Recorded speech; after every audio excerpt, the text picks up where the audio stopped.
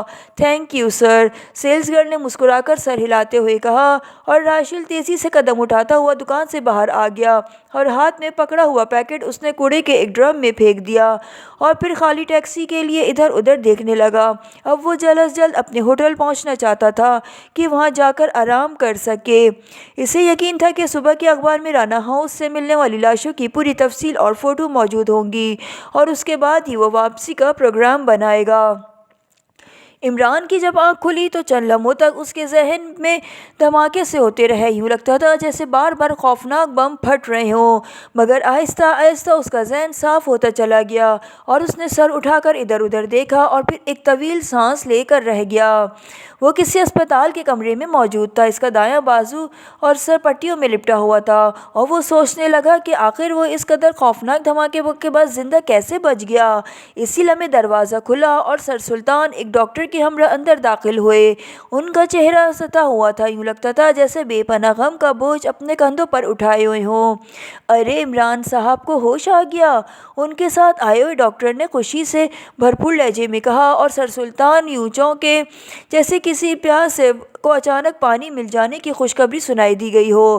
ان کے چہرے پر مسرت کے آبشار بہنے لگا اور وہ تیزی سے عمران کی طرف لپکے۔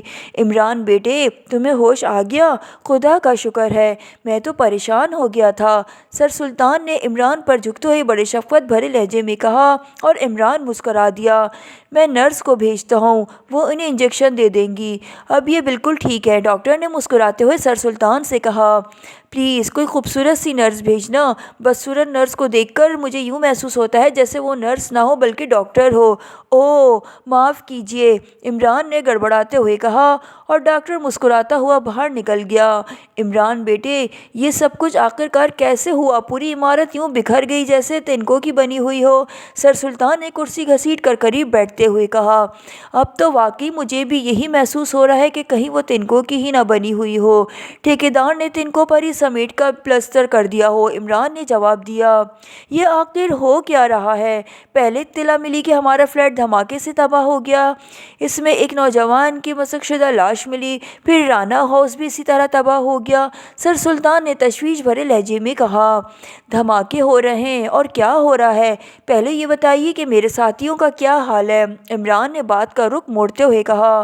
کچھ زیادہ تفصیل تو معلوم نہیں ہوئی، صرف اتنا پتہ چلا ہے کہ تم تہہ خانے میں پڑے ہوئے تھے، تہہ خانہ شاید بم پروف تھا اس لیے مکمل طور پر تباہ ہونے سے بچ گیا۔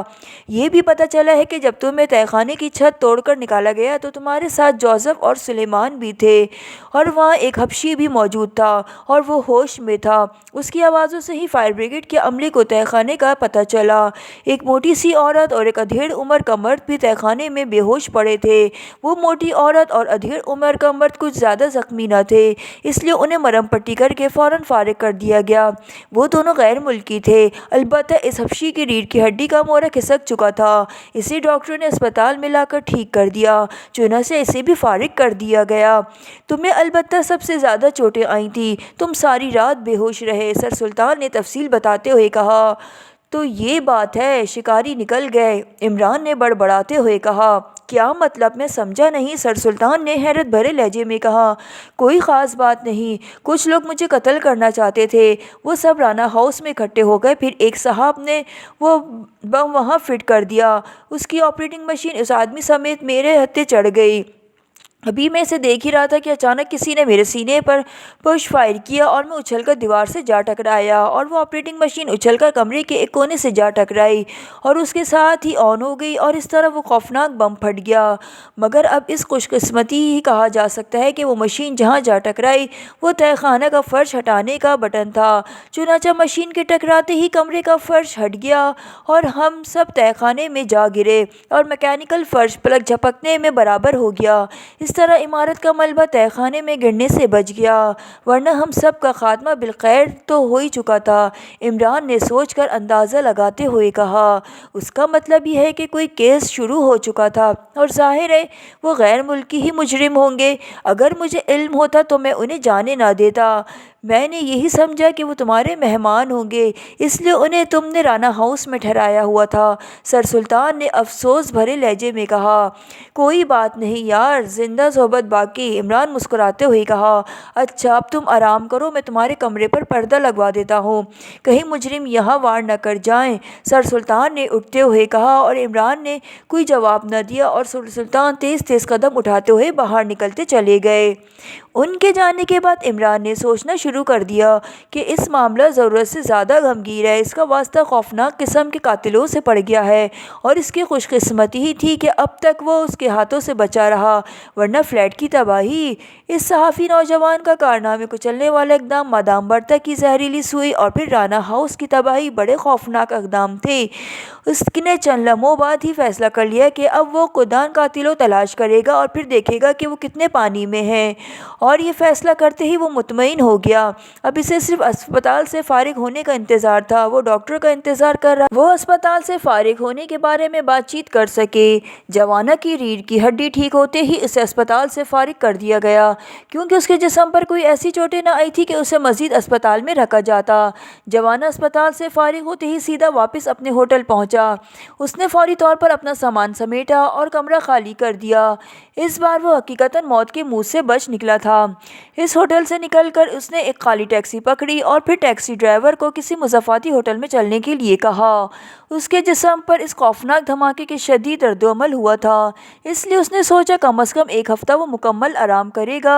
ایک ہفتے بعد وہ پھر ایک بار اپنے مشن پر کام کرے گا۔ یہی وجہ تھی کہ اس نے شہر کے کسی ہوٹل کے بجائے آرام کے لیے مضافاتی ہوٹل کا منصوبہ بنایا تھا۔ ٹیکسی ڈرائیور نے تقریباً 1 گھنٹے کی مسلسل ڈرائیونگ کے بعد شہر سے 20-25 میل دور ہائی وے پر واقع ایک ہوٹل کے کمپاؤنڈ میں ٹیکسی روک دی۔ سر، شہر سے باہر یہی ایک معیاری ہوٹل ہے، ٹیکسی ڈرائیور نے مؤدبانہ لہجے میں کہا۔ ٹھیک ہے، جوانا نے کہا اور پھر بیگ اٹھا کر ٹیکسی سے باہر آ گیا۔ ڈرائیور کو کرایہ ادا کر کے وہ بیگ اٹھاتے ہوئے ہوٹل کے مین گیٹ کی طرف بڑھتا چلا گیا۔ یس سر، کاؤنٹر پر موجود ایک نوجوان نے کاروباری انداز میں جوانا کا استقبال کرتے ہوئے کہا۔ مجھے ایک ایسا سوٹ چاہیے جو بالکل الگ تھلگ واقع ہو۔ 1 ہفتہ مکمل آرام کرنا چاہتا ہوں، جوانا نے کاؤنٹر پر مین مخاطب ہو کر کہا۔ ٹھیک ہے سر، ہم آپ کو سائٹ سوٹ دے دیتے ہیں۔ وہ ہوٹل عمارت سے بالکل الگ تھلگ ایک خوبصورت سے باغ میں واقع ہے اور وہاں کسی قسم کی مداخلت کا سوال ہی پیدا نہیں ہوتا، مگر اس کا کرایہ جناب 5,000 روپے روزانہ ہے، کاؤنٹر مین نے جواب دیتے ہوئے کہا۔ ٹھیک ہے، 1 ہفتے کا کرایہ ایڈوانس جمع کر لیں، اور سنیں، نہ ہی کوئی ٹیلی فون مجھ سے ملوائیں، اور اگر میرے متعلق کوئی آ کر معلومات حاصل کرنے کی کوشش کرے تو پلیز اسے نہ بتائیں کہ میں یہاں ہوں۔ میں ہر قسم کی مداخلت کے بغیر 1 ہفتہ گزارنا چاہتا ہوں، جوانا نے کہا۔ آپ قطعاً بے فکر رہیں، اس سوٹ کے لیے ہم نے ایسا انتظام کیا ہے، یوں سمجھے کہ آپ یہاں آئے ہی نہیں۔ وہاں صفائی کرنے والی عورت گونگی اور بہری ہے، اور اس سوٹ کے لیے اسپیشل ویٹر ہے، وہ بھی گونگا اور بہرا ہے، کاؤنٹر مین نے جواب دیتے ہوئے کہا۔ مگر اس ویٹر کو میں کھانے وغیرہ اور دیگر ضروریات کے متعلق کیسے بتاؤں گا، جوانا نے الجھے ہوئے لہجے میں کہا۔ ویٹر کی انکسی علیحدہ ہے، جہاں آپ کے بٹن دبانے پر بلب جل اٹھتا ہے، اس طرح اسے معلوم ہو جاتا ہے کہ آپ کال کر رہے ہیں۔ جو چیز آپ کو منگوانی ہو وہ چٹ پر لکھ کر اسے دے دیجیے، وہ حاضر کر دے گا، کاؤنٹر مین نے جواب دیتے ہوئے کہا۔ اوکے، ویری گڈ، بس مجھے ایسا ہی سوٹ چاہیے، جوانا نے بیگ میں سے نوٹوں کا بنڈل نکال کر کاؤنٹر پر رکھتے ہوئے کہا۔ کاؤنٹر مین نے 1 ہفتے کا کرایہ کاٹ کر باقی رقم جوانا کو واپس دی اور ساتھ ہی رسید بنا کر اسے دے دی۔ بس جناب، اس سوٹ کے لیے ہم کسی قسم کا کوئی اندراج نہیں کرتے، کاؤنٹر مین نے مسکراتے ہوئے کہا، اور جوانا بے اختیار مسکرا دیا۔ اسے ایسا انتظام بہت پسند آیا۔ وہ سمجھ گیا تھا کہ محبت کے مارے ہوئے جوڑوں کے لیے یہ علیحدہ سوٹ بنائے گئے ہیں جو دنیا سے چھپ کر آزادی سے کچھ دن رنگ رنگلیاں بنانا چاہتے ہوں۔ کاؤنٹر مین نے میز کے کنارے پر لگا ہوا ایک بٹن دبا دیا تو تقریباً 15 منٹ بعد ایک ادھیڑ عمر کا شخص بیرونی دروازے سے اندر داخل ہوا۔ کاؤنٹر مین نے چٹ پر لکھ کر چٹ اسے تھما دی۔ نوجوان نے اللہ فاطمہ، ذرا رک تو جاؤ یار۔ تقریباً 15 منٹ بعد ایک ادھیڑ عمر کا شخص بیرونی دروازے سے اندر داخل ہوا۔ کاؤنٹر مین نے چٹ پر لکھ کر چٹ اسے تھما دی۔ نوجوان نے سر ہلایا اور اس نے جوانہ کے سامنے جھک کر اسے سلام کیا اور پھر اس کا بیگ اٹھا لیا۔ یہ ایسورٹ کا ویٹر ہے جناب، کاؤنٹر مین نے کہا۔ تھینک یو، جوانہ نے کہا، اور پھر وہ اس ویٹر کے پیچھے چلتا ہوا ہوٹل کے بیرونی گیٹ سے باہر نکل گیا۔ مدام برتا کو جب اسپتال سے فارغ کیا گیا تو گیٹ پر اس کے استقبال کے لیے ٹونی موجود تھا۔ شکر ہے مدام، آپ اس خوفناک حادثے سے بچ گئیں، ٹونی نے کار کا دروازہ کھولتے ہوئے کہا۔ ہاں ٹونی، اس بار تو سچ پوچھو تو میں نے موت کا ذائقہ چکھا ہے، مدام برتا نے کار میں بیٹھتے ہوئے کہا۔ آپ کے ہوٹل چلو؟ ٹونی نے پوچھا۔ ہاں پہلے وہاں چلو، میں وہاں سے سامان اٹھا کر کسی ایسی جگہ جانا چاہتی ہوں جہاں میں کچھ دن آرام کر سکوں۔ یہ شاید میری زندگی کا پہلا چانس ہے کہ میرا منصوبہ بری طرح فیل ہو گیا، بلکہ میں خود بھی مرتے مرتے بچی ہوں۔ عمران کی تو ہزار آنکھیں ہیں، مدام برتا نے کہا۔ ہاں مدام، میں نے پہلے ہی کہا تھا کہ یہ عمران آدمی نہیں عنقریب ہے، ٹونی نے مسکراتے ہوئے کہا۔ بہرحال ضروری نہیں کہ میرا دوسرا منصوبہ بھی ناکام رہے، مگر میں مکمل تنہائی میں آرام کے ساتھ ساتھ کوئی ایسا منصوبہ سوچنا چاہتی ہوں جس کی ناکامی کا 1% بھی خدشہ نہ ہو، مدام برتا نے بڑبڑاتے ہوئے جواب دیا۔ آپ بے فکر رہیں، مضافات میں میری ایک کوٹھی ہے، میں کبھی کبھی آرام کے لیے وہاں چلا جاتا ہوں، وہاں آپ کو مکمل تنہائی اور آرام ملے گا۔ میں ہوٹل سے سامان اٹھا کر آپ کو وہاں پہنچا دیتا ہوں، آپ جب تک وہاں چاہیں آرام کریں، ٹونی نے کہا۔ ٹھیک ہے، تم مجھے وہیں پہنچا دو، بس صرف ایک کام کرو کہ اس عمران کی نگرانی کراتے رہو تاکہ اس کے کسی نہ نئے ٹھکانے کا علم مجھے ہوتا رہے، مدام نے کہا۔ ٹھیک ہے، ایسا ہی ہوگا، ابھی تو عمران اسپتال میں بے ہوش پڑا ہے، اسے خاصی چوٹیں آئی ہیں، ٹونی نے کہا۔ اسپتال میں ہے؟ مجھے تو نرس نے تمام حالات بتاتے ہوئے کہا تھا کہ سب کو اسپتال سے فارغ کر دیا گیا ہے، مدام نے چونک کر کہا۔ کیسے حالات؟ ٹونی نے حیرت بھرے انداز میں پوچھا۔ دراصل قصہ یہ ہے کہ جب میں اس عمارت میں داخل ہوئی تھی تو میں نے عمران پر زہریلی سوئی کا وار کیا تھا، مگر نہ صرف بچ نکلا بلکہ اس نے مجھے بے ہوش کر دیا۔ جب مجھے ہوش آیا تو میں اسپتال میں موجود تھی، میں بے حد حیران ہوئی، چنانچہ میں نے نرس سے پوچھا کہ میں اسپتال کیسے پہنچ گئی، تو اس نے مجھے بتایا کہ عمارت خوفناک دھماکے سے اڑ گئی تھی اور آپ ایک تہہ خانے میں پڑی ہوئی تھی، وہاں سے فائر بریگیڈ کے عملے نے آپ کو اسپتال پہنچایا۔ اس پر میں نے پوچھا کہ عمارت کے دھماکے میں کون کون مرا ہے، تو اس نے مجھے بتایا کہ مرا کوئی نہیں، سب بچ گئے ہیں اور اسپتال سے فارغ کر دیے گئے ہیں، مدام برتا نے تفصیل بتاتے ہوئے کہا۔ اوہ، تو آپ دھماکے کے وقت بے ہوش تھیں؟ میں آپ کو بتاتا ہوں کہ کیا ہوا تھا، ٹونی نے کار چلاتے ہوئے کہا۔ کیا ہوا تھا؟ مدام نے پوچھا۔ اسی لمحے ٹونی نے کار ہوٹل کے کمپاؤنڈ میں موڑ دی۔ میں آپ کا سامان لے آؤں پھر آپ کو بتاتا ہوں، ٹونی نے کار سے اترتے ہوئے کہا اور مدام برتا نے سر ہلا دیا۔ تقریباً 10 منٹ بعد ٹونی مدام کا اٹیچی کیس اٹھاتے ہوئے واپس آ گیا۔ کوئی پریشانی تو نہیں ہوئی؟ مدام نے پوچھا۔ ارے نہیں مدام، ٹونی سے سب واقف ہیں، میں چاہوں تو ہوٹل ہی خالی کرا دوں، ٹونی نے بیگ پچھلی سیٹ پر رکھ کر ڈرائیونگ سیٹ پر بیٹھتے ہوئے بڑے فخریہ لہجے میں کہا، اور مدام برتا بے اختیار مسکرا دی۔ ہاں تو مدام، جب آپ رانا ہاؤس میں داخل ہوئی تو میں سامنے والے ریسٹورانٹ میں داخل ہو گیا تھا تاکہ آپ کی واپسی کا انتظار کر سکوں، ٹونی نے کار ہوٹل کے کمپاؤنڈ سے باہر نکالتے ہوئے کہا۔ اچھا پھر؟ مدام نے یوں دلچسپی لیتے ہوئے پوچھا جیسے بچے کسی جن پری کی کہانی میں دلچسپی لیتے ہوئے سوال کرتے ہیں۔ مجھے وہاں بیٹھے تقریباً آدھا گھنٹہ گزرا تھا کہ اچانک اس بلڈنگ میں ایک خوفناک ترین دھماکہ ہوا۔ یہ دھماکہ اتنا شدید اور ہولناک تھا کہ اس عمارت سے دور موجود ریسٹورانٹ کی عمارت یوں ہل گئی جیسے خوفناک زلزلہ آیا ہو، اس کے دروازے کے شیشے کرچیوں کی صورت میں بکھر گئے، ہم سب گھبرا کر باہر نکل گئے تو ہم نے اس عظیم الشان عمارت کو تنکوں کی طرح فضا میں بکھرتے دیکھا۔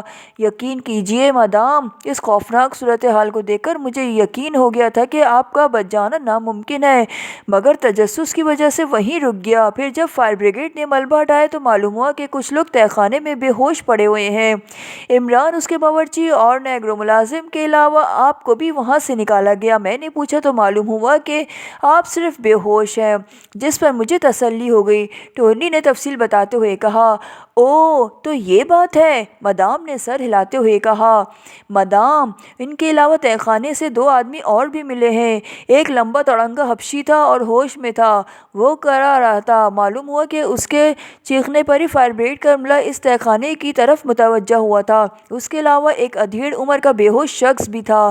ٹونی نے کہا، ان دونوں کا حلیہ کیسا تھا؟ مدام نے چونکتے ہوئے پوچھا، اور جب ٹونی نے حلیہ بتایا تو مدام برتا سمجھ گئی کہ وہ حبشی یقیناً جوانا اور دوسرا البرٹ ہوگا، اور یہ دھماکہ بھی البرٹ کی وجہ سے ہوا ہوگا، کیونکہ اس کا طریقہ واردات بھی یہی تھا کہ وہ شکل کو اس کی رہائش گاہ سمیت اڑا دیتا تھا۔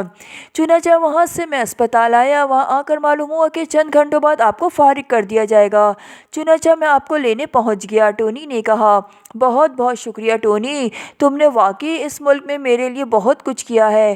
مدام برتا نے کہا، ایسی کوئی بات نہیں مدام، میں آپ کو خاطر جان بھی دے سکتا ہوں۔